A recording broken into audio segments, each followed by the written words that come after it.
आप चतुराई से पैसा नहीं कमा पाओगे कभी भी। चतुराई ओवर कॉन्फिडेंस ने के लिए अब सबके दिमाग में था कि भाई ये 20,000 तो टच ही करेगा, फिर उसके बाद चाहे नीचे आ जाए।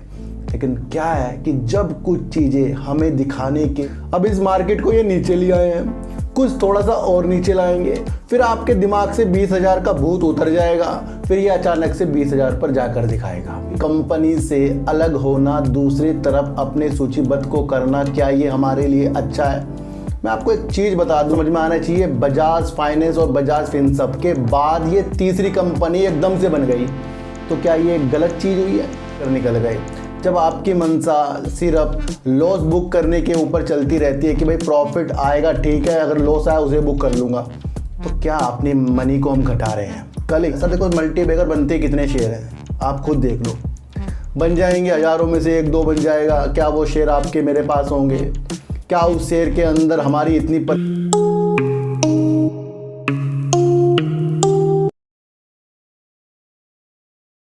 नमस्कार, मैं स्वागत करता हूं आपका अपने ही चैनल पर जिसका नाम है सार्थक बाजार से। आज बात करेंगे अडानी ग्रीन की, बात करेंगे वोडाफोन आइडिया ने क्या ऐसा काम कर दिया है जिसकी वजह से वोडाफोन आइडिया काफ़ी मजबूती की तरफ लग रहा है। उसके बारे में चर्चा करेंगे और देखेंगे कि कब तक के इसके अंदर अच्छे सुनहरे अवसर आ सकते हैं या अब भी कोई इसके अंदर कोई रुकावट है, क्योंकि ये दिन प्रतिदिन कुछ ना कुछ अच्छे कार्यों के तहत हमें दिखाई दे रहा है। इसके बारे में भी चर्चा करेंगे और बात करेंगे जिस तरीके से रिलायंस इंडस्ट्री से उसने अपनी वित्तीय इकाई को अलग किया, जो अब जाकर जियो फाइनेंशियल के नाम से जाना जाएगा, सूचीबद्ध होगा।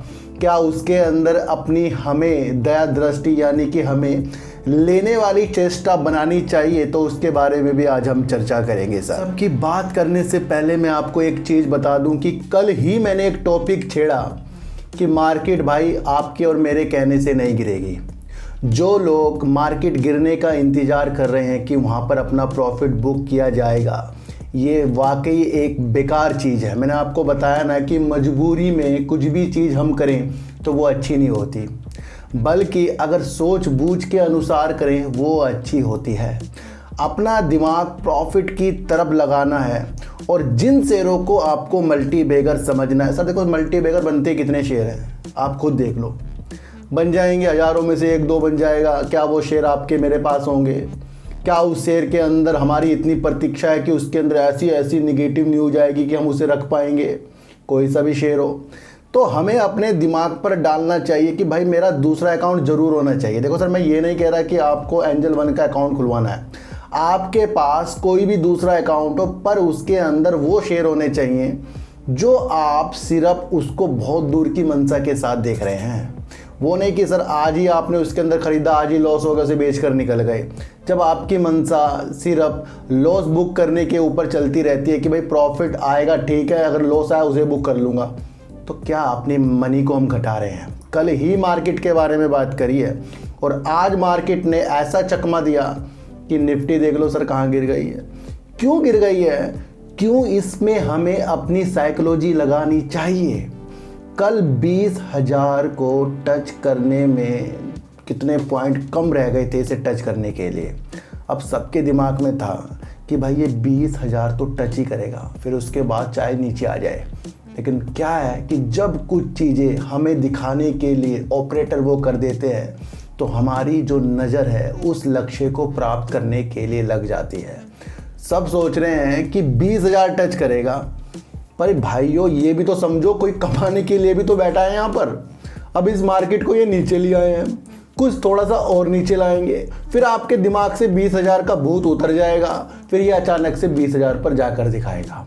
ये साइकोलॉजी पकड़ो सर, मैं आपको बता रहा हूँ 10-20% ही आपका फंडामेंटल चार्ट काम करते हैं, 80-90% साइकोलॉजी पे वर्क होगा। अब बैठे रहना कैंडल चार्ट पकड़कर, ये हो रहा वो हो रहा ये हो रहा, कुछ भी नहीं हो रहा।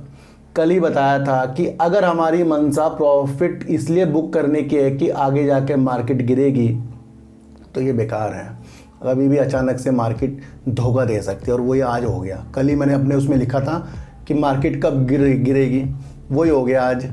तो ये नहीं कह रहा हूँ कि मैंने लिखा इसलिए हो गया, बता रहा हूँ मैंने उसके पॉइंट पकड़े हैं आपके लिए कि भाई किस पॉइंट के अनुसार आपको वो पकड़वा रहा हूँ मैं पॉइंट, कि जब भी हमारा मन प्रॉफिट की तरफ होता है तो उसके लक्ष्य सिर्फ आपके अंदर है कि 10%, 15%, 5%, 20%, 40% तक आपको प्रॉफिट बुक करना है। बल्कि ये नहीं कि जब मार्केट गिरेगा जी तभी करूँगा प्रॉफिट बुक। अपने लक्ष्य को हमें शेयर मार्केट में खुद ब खुद बनाने पड़ेंगे।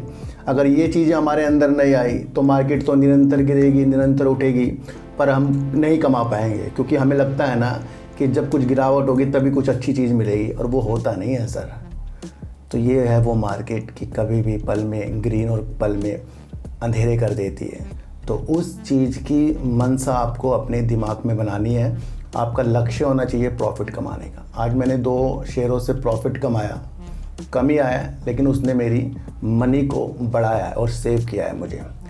अब बात करेंगे सर कि रिलायंस इंडस्ट्री जो एक मूल्यवान, सबसे मूल्यवान शेयर हमारा कंपनी है रिलायंस इंडस्ट्री, उसमें से उनकी वित्तीय इकाई पहले जो बात चल रही थी भाई अलग होगी, तो अब उसका निर्णय हो गया है। करीब 261 रुपये 85 पैसे करीब का ये शेयर अब आपका जियो फाइनेंशियल के नाम से आएगा, सूचीबद्ध होगा। जिस तरीके से विश्लेषक जो है ना एक अनुमान लगा रहे थे भाई कि इसका जो भी शेयर प्राइस होगा 134 से 224 के बीच होगा, तो विश्लेषक का जो अनुमान था उससे भी ऊपर की तरफ इसके सूचीबद्ध होने की दिशा दिख रही है, 261 रुपये 85 पैसे। अब आपके मन में सवाल जागेगा, क्या इतनी बड़ी कंपनी से अलग होना, दूसरी तरफ अपने सूचीबद्ध को करना, क्या ये हमारे लिए अच्छा है? मैं आपको एक चीज़ बता दूं कि रिलायंस इंडस्ट्री का काम, कोई सा काम उठाकर देख लो, सब नंबर 1 है। ये आपको समझकर चलना पड़ेगा कि जब इन्होंने अपनी इस तरीके की इकाई को अलग किया, ये सोची समझी एक रणनीति है। क्यों है? क्योंकि अलग करने से, अलग तरीके से ये जियो फाइनेंशियल जो है NBFC यानी कि गैर बैंकिंग वित्तीय संस्थान के नाम पर इंडिया की तीसरी सबसे बड़ी कंपनी बन गई है। पहली कौन सी है आपको समझ में आना चाहिए, बजाज फाइनेंस और बजाज फिनसर्व के बाद ये तीसरी कंपनी एकदम से बन गई। तो क्या ये गलत चीज़ हुई है? ये बहुत बेहतरीन मौका है इस शेयर को अपने कब्जे में करने का। हो सकता है खरीदते गिरे, क्योंकि वहाँ साइकोलॉजी चलेगी, क्योंकि आपके हाथों से शेयर कब लिए जाएंगे, जब वो गिरेगा। लेकिन अगर आप समझें कि बजाज फाइनेंस कहाँ पर शेयर है, बजाज फिनसर्व कहाँ पर है, दोनों गिर गए इसकी वजह से। आज आपको ये भी इसी वजह से गिरे हैं क्योंकि रिलायंस ने कदम रख लिया अपना NBFC के क्षेत्र में, गैर बैंकिंग के क्षेत्र में। सर आप ये देखो कि कुछ भी सबको ज़रूरत है, कोई मोबाइल फाइनेंस कराता है, कोई अपने कार्य के लिए इस तरीके से गैर बैंकिंग फाइनेंस से पैसों का इंतजाम कराता है। तो ये क्षेत्र जो है ना जियो फाइनेंशियल के लिए बेहतर है, और इस नतीजे के साथ मुकेश अंबानी ने एक सपना देखा है। तो ये तीसरी कंपनी बन जाएगी जब इंडिया की इतनी बड़ी, तो क्यों लाजमी इसके अंदर हम अपनी प्रतीक्षा को और प्रतीक्षा करें? बिल्कुल भी नहीं। हमें इसके अंदर रिलायंस इंडस्ट्री के अनुसार, यानी कि वो किस तरीके से अपने वर्क को करता है। अब आप देखो सर, रिलायंस इंडस्ट्री जिस तरीके से मुकेश अंबानी है अपने व्यापार को किस तरीके से बढ़ा रहे हैं, चाहे वो स्मार्ट बाज़ार हो, टेक्सटाइल के अंदर हो, चाहे वो आपके छोटे छोटे किराने की दुकान हो, चाहे वो आपको गैस हो, पेट्रोल हो, फिर आपका जियो 5G हो, फाइबर हो, ये बढ़ते हुए कदम है भाई। और इसके अंदर जियो फाइनेंशियल एक महत्वपूर्ण भूमिका निभाएगी। टाटा स्टील और अडानी पोर्ट के आगे निकलकर ये 33वीं मूल्यवान कंपनी जियो फाइनेंशियल बन गई है। मुख्य तौर पर मैं इस शेयर को लेने की प्रतीक्षा को ज़्यादा नहीं बढ़ाऊंगा, और जल्दी ही जब ये सूचीबद्ध होगी, अभी सूचीबद्ध होने की तारीख नहीं आई है, पर जब भी होगी महत्वपूर्ण चीज़ है, ये और भी ज़्यादा बढ़ सकता है। बड़े बड़े विशेषज्ञ कह रहे हैं और भी ज़्यादा ये शेयर बढ़ेगा जब 261 रुपये करीब में ये सूचीबद्ध होगा। जियो फाइनेंशियल का रिलायंस इंडस्ट्री में 6.1% की हिस्सेदारी है। आपको समझना है कि गैर बैंकिंग वित्तीय संस्थान जो इंडिया में ज़्यादा से ज़्यादा बढ़ रहे हैं, और आपको देखने को भी मिल रहा है कि बैंक से अलग इस तरीके की जो संस्थान है छोटे उद्यम के लिए कितने महत्वपूर्ण हैं, पर्सनल चीज़ों के लिए कितनी अच्छी सुविधा निभाते हैं। बजाज फाइनेंस हो गया, बजाज फिनसर्व हो गया, ये इतनी ऊंचाई में सिर्फ इसलिए नहीं बैठे कि इन्होंने अपनी सेवा दी, कुछ प्राप्त नहीं किया। भाई अच्छा पैसा कमाते हैं। और आपको देखने को मिलता भी होगा कि भाई बाइक ली वो लोन कराया, कार ली वो लोन कराया, मोबाइल लिया वो लोन कराया, कुछ चीज़ ली उसमें लोन कराया। तो ये उस चीज़ के क्षेत्र में मजबूती के साथ मुकेश अंबानी बढ़ गए हैं। तो इस प्रतीक्षा से आपको कैसा लगा कि ये शेयर कैसा है? देखो सर, मैं आपको यहाँ पर ये नहीं कि आपको ख़रीदना है बेचना है, बल्कि आपको एक तथ्य समझना है कि हम क्यों पेनी स्टॉक के उलझनों में उलझ रहे हैं। क्यों उलझ रहे हैं? हम उलझे वहाँ से प्रॉफिट कमाए और उस प्रॉफिट को आगे जाकर खुद और बढ़ाएं। और जब तक कि हम प्रॉफिट को नहीं बढ़ाते यानी कि लेते नहीं, तो कुछ भी नहीं होने का मार्केट में, ये आप समझ लेना। बात करेंगे गौतम अडानी की, और गौतम अडानी की कंपनी अडानी ग्रीन एनर्जी एक मुख्य तौर पर बहुत ही अच्छा काम कर रही है। पर उस अच्छे काम की दिशा जब शेयर प्राइस गिर जाता है, हिडनबर्ग जैसी चीज़ें हो जाती हैं, कहीं एक अलग निगेटिव चीज़ हो जाती हैं, तो हम इनके शेयरों में अपनी प्रतिक्रिया को ये पूछकर बेकार कर रहे हैं कि क्या इनके शेयर अच्छे हैं। सर, मैंने आपको एक रणनीति बनाई है कि शेयर मार्केट में सबके नज़रिए देखने के अलग अलग हैं, पर तथ्य फैक्ट के अनुसार अगर आपने किसी भी शेयर और उसकी कंपनी, उसके मालिक की नॉलेज यानी कि उसकी साइकोलॉजी को पकड़ा, तो आपको बहुत कुछ अच्छा होने वाला है। धारावी जैसी इनको परियोजना मिलना, बांग्लादेश के लिए बिजली का निर्यात करना, वो भी अंतर्राष्ट्रीय पहले ही।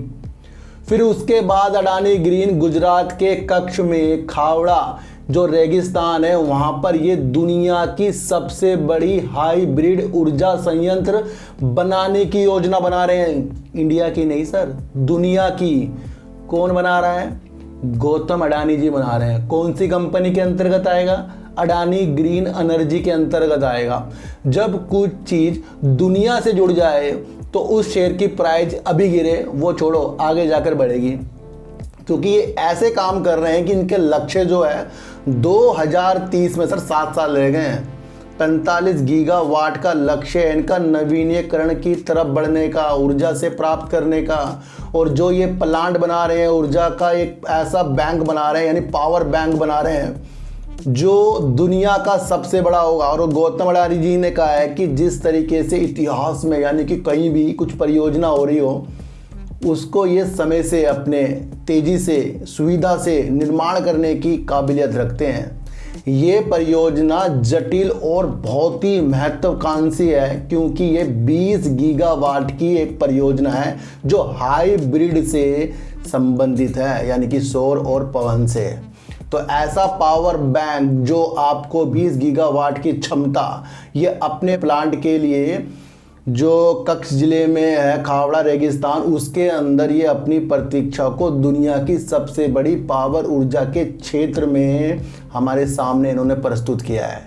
और जब ये परियोजना चालू हो जाएगी तो ये आपको 20 गीगावाट की क्षमता के साथ बनेगी। तो लंबे लक्ष्य बनाइए सर, बहुत लंबे लक्ष्य, यानी कि 2024, 25, 26 के लक्ष्य। अमीर आदमी एकदम कोई नहीं बनेगा। शेयर मार्केट में आप चतुराई से पैसा नहीं कमा पाओगे कभी भी। चतुराई, ओवर कॉन्फिडेंस, ये चीज़ आपको शेयर मार्केट में मारेगी। क्यों मारेगी? क्योंकि आपको लगता है कि कोई आपको समझा रहा है, वो मेरे से बहुत छोटा है भाई, मैं तो 10 साल 20 साल से इस मार्केट में हूँ, क्या समझाएगा। टेक्नोलॉजी एक ऐसी चीज़ है कि जब अब मोबाइल आ रहे हैं तो हमारे पापा हमारे से पूछ रहे हैं भाई ये कैसे चलेगा। तो ये नहीं कि नई पीढ़ी के सोच जो है वो हमारे से कम होगी, ज़्यादा होगी। तो अपने अहम वहम को छोड़ो, एनालाइज करने के तरीके चेंज करो। और अगर बार बार शेयर मार्केट से हम लॉस ले रहे हैं तो गलती हमारी है, क्योंकि हमने अपने इमोशनल और अपने लालच को कम नहीं किया है और अपनी साइकोलॉजी को बढ़ाया नहीं है। 10 बार ट्रेड लेने के बाद भी ये महसूस होता है कि 7 बार तो मैं कमाता हूँ, और 3 बार जब मैं गंवाता हूँ तो जो 7 बार गंवाया वो भी चला जाता है। मेरा एक दोस्त है, मैं आपको रियल बता रहा हूँ, वो 10 जो ऑप्शन ट्रेडिंग करता है उसमें 10 में से वो 7 बार बहुत अच्छी चीज़ें करता है, पर जब वो लॉस करता है वो प्रॉफिट से ज़्यादा करता है। क्यों करता है? क्योंकि उसे लगता है कि उसको 7 बार अच्छा आ रहा है।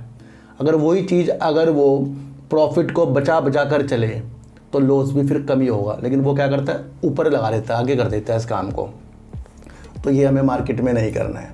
तो अडानी ग्रीन एनर्जी बेहतर चीज़ें इस तरीके के पावर बैंक से जो नज़र आ रही है, ये दुनिया की सबसे बड़ी परियोजना के तहत जो बना रहे हैं योजना गौतम अडानी जी, बहुत बेस्ट लग रहा है। अब बात करेंगे वोडाफोन आइडिया की, और वोडाफोन आइडिया की लगता है किस्मत धीरे धीरे बढ़ने वाली है। जिस तरीके से इन्होंने पहले ट्रू कॉलर के साथ पार्टनरशिप की, शेयर ने थोड़ी तेज़ी फिर गिरावट, उसके बाद एक न्यूज़ निकल कर आई कि जो 4G से 5G में अपग्रेड करेगा उसको ये 2400 रुपये के डिस्काउंट यानी रिचार्ज देंगे। इसका भी असर नहीं होते हुए आपको दिखाई दिया। फिर एक न्यूज़ निकल कर आई कि इन्होंने अपने जो लाइसेंस शुल्क है और स्पेक्ट्रम शुल्क जो उपयोग किया है उसको इन्होंने जून तिमाही का 10% जो है भुगतान कर दिया, और बाकी चीज़ें जो हैं ये किस्तों में करेंगे। उसने भी इसके अंदर असर नहीं डाला। देखो सर, इन्होंने अगर 10% का अपना स्पेक्ट्रम और लाइसेंस शुल्क का भुगतान किया तो इसका मतलब ये आगे बढ़ने की उम्मीद में है। पर दूसरी तरफ अगर आपने देखा नहीं कि जहां रोने के बहारे वाली न्यूज़ वोडाफोन आइडिया में आ रही है, दूसरी तरफ आपको इंडस टावर हल्के हल्के 200 रुपये तक के जाते हुए दिखाने की प्रतीक्षा में लग गया है। बढ़िया तेज़ी आ रही है उसके अंदर धीरे धीरे। तो अब मैं आपको समझा रहा हूँ कि ये 10% का इन्होंने स्पेक्ट्रम शुल्क दिया, उससे तेज़ी नहीं आई। अब किस बात की ये तेज़ी है जो वोडाफोन आइडिया के अंदर आज निकल कर आई है। मैं आपको एक चीज़ बताऊं सर, कि जो आज की न्यूज़ है ना, वो वोडाफोन आइडिया के सारी पीछे जो न्यूज़ आई है, ये क्या वो क्या, ये आ रहा है रिचार्ज वो आ रहा है, सब धुंधली कर देगा। इसने एक ऐसा काम कर दिया है कि जो 2021 में एक लॉन्च हुआ था एयरटेल ब्लैक, यानी कि एयरटेल ने एक ऐसी सेवा लॉन्च की जिसके अंदर वो एक ही प्लान में फाइबर, डीटीएच और आपका मोबाइल की सेवाएं वो एक प्लान में दे रहा है। ये एयरटेल का एक चीज़ है। अब इसी प्रतिस्पर्धा को बढ़ाते हुए यानी कि टक्कर दे रहा है एयरटेल को, वोडाफोन आइडिया ने आज एक न्यूज़ निकल कर आई कि VI1 लॉन्च कर दिया है प्रीपेड सुविधाओं के साथ, यानी कि ये भी सेम उसी तरह जो एयरटेल ने लॉन्च किया था अपना, जैसे डीटीएच हो गया, उसके अंदर फाइबर हो गया और अपना मोबाइल हो गया। तो इसी तरीके से VI1 ने अपनी चीज़ों को और अच्छी तरीके से लॉन्च किया। ये बहुत बड़ी न्यूज़ है सर, कि जब एक ही चीज़ से आपका इंटरनेट, दूसरा डीटीएच और तीसरा आपका मोबाइल कनेक्शन जुड़ जाए तो ये कितनी महत्वपूर्ण चीज़ है। यहाँ से ये तो एक तो फाइबर के क्षेत्र पर, और दूसरी एंट्री ये डीटीएच के क्षेत्र पर करते हुए नजर आए, जो ये Jio, Tata Sky, dish TV, Airtel को ये टक्कर देने वाली चीज़ वाली न्यूज़ है सर। ये न्यूज़ बहुत बड़ी है, पर इस न्यूज़ ने वो तेज़ी नहीं दिखाई। सबको पता है कि इसका रिजल्ट आने वाला है बड़े बड़े निवेशकों को, और वो आपको पता है कि वो कम ही आएगा, वो जिस तरह से पहले इन्होंने अपने लॉस को कम किया था। तो अभी इसके अंदर रंगते बाहर इसके रिजल्ट से पहले थोड़ी बहुत अच्छी हो सकती है, यानी अच्छी उजाले आ सकते हैं, लेकिन अब हमें झेलना है इसका रिजल्ट को। और फिर रिजल्ट के बाद जब ये थोड़ा सा और निगेटिव हमें दिखेगा, फिर इसके अंदर न्यूज़ आने की उम्मीद रखेंगे हम फंड की।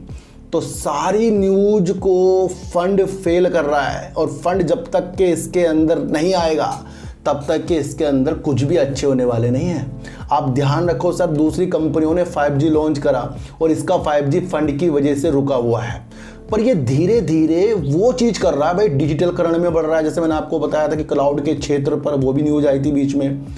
फिर इसने जो ये वाला काम किया है एयरटेल ब्लैक वाला, और इसने VI1 के नाम से लॉन्च किया जिसमें फाइबर और आपका मोबाइल और आपका DTH, ये सब बहुत बड़ी न्यूज़ है, पर इसका ज़्यादा इफेक्ट नहीं पड़ा। हो सकता है मंडे को इसका इफेक्ट पड़े, लेकिन आपको समझना है इसका रिजल्ट भी आने वाला है, तो ये धुंधली करेगा। बाकी ये एक तरह से गुल्लक भर रही है, इसकी फूटने को तैयार है, वो तब होगा जब इसके अंदर फंड आएगा। तो ये बहुत बड़ी न्यूज़ निकल कर VI1 जो ये लॉन्च कर रहे हैं, इसमें आपको अपने आप देखना चाहिए कि जब हमारे यहाँ टाटा स्काई अलग, फिर हम जियो फाइबर अलग, फिर मोबाइल कनेक्शन अलग, तो तीनों अलग अलग हो गए ना। पर एयरटेल ने तीनों को एक कर रखा था, वही चीज़ इसने कर दी है कि अगर ये कनेक्शन लेते हैं तो फाइबर भी इनके VI का चलेगा, DTH भी VI का चलेगा, और आपको देखने को मिलेगा मोबाइल कनेक्शन 1 या 2 देंगे जो भी होगा इनका। तो ये इसकी किस्मत पलटने वाली न्यूज़ है, पर असली किस्मत पलटेगी इसका जब इसका रिजल्ट के बाद जब फंड की न्यूज आएगी या उससे पहले अगर आगे तो तब पलट सकती है। तो ये न्यूज है, ये एक ऐसी शक्ति हमें वोडाफोन आइडिया ने दिखा दी है कि इस पे काबिलियत है, हर चीज़ कर रहा है। तो इसमें अभी ज़्यादा उत्साहित नहीं होना है क्योंकि हमारा तो लक्ष्य फंड रहेगा सर। इसलिए मैं आपको बता देता हूँ हर एक चीज़, क्योंकि न्यूज कुछ कम नहीं है, बहुत बेस्ट है।